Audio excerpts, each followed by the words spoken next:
10th +2 result வந்திருக்குது, pass பண்ணிருக்கிறீங்க, congratulations. இப்போ 10th முடிச்சுட்டு +2ல என்ன பாடம் எடுக்கலாம், +2 முடிச்சுட்டு காலேஜில் எந்த பாடம் எடுக்கலாம் அப்படிங்கிற கன்ஃபியூஷன் உங்களுக்கு இருக்கும். ஸோ +2 முடிச்ச பிறகு இப்போ மெடிசன் அல்லது நர்சிங், அக்ரிகல்ச்சர், இன்ஜினியரிங், லா, காமர்ஸ், இது போன்ற பல்வேறு சாய்ஸஸ் இருக்கு. 10th முடிச்ச பிறகும் காமர்ஸ் ஸ்ட்ரீம், சயின்ஸ் ஸ்ட்ரீம் அப்படின்னு இருக்கு.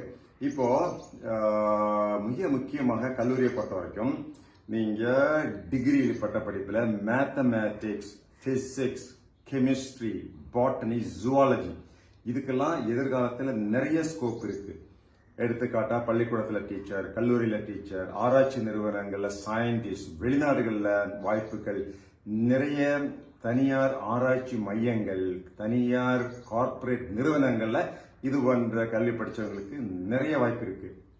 ஆனா நீங்க ரொட்டீனா இது ரொம்ப கஷ்டமா இருக்கு, மேத்ஸ் படிக்கிறது கஷ்டம், பிசிக்ஸ் கஷ்டம், கெமிஸ்ட்ரி கஷ்டம்னு சொல்லி இந்த பாடங்களை டிகிரி சப்ஜெக்ட்ல எடுக்காம இதனால நிறைய கல்லூரிகள்ல இந்த வகுப்புகளே க்ளோஸ் பண்ணிட்டாங்க அப்படிங்கிற ஒரு ஆபத்து இருக்குது. ஆனால் 5 ஆண்டுகள் கழிச்சு நிறைய வாய்ப்புகள் இருக்கிறது இதுதான். எனவே கஷ்டமா இருக்கு, அதனாலதான் நாங்க சேர மாட்டோம், மேத்ஸ் படிக்க மாட்டோம்னா அது ரொம்ப ஆபத்தானது. வாழ்க்கையில கஷ்டமா எளிதானது எதுவும் கிடையாது. சில காலகட்டத்தில் மூச்சு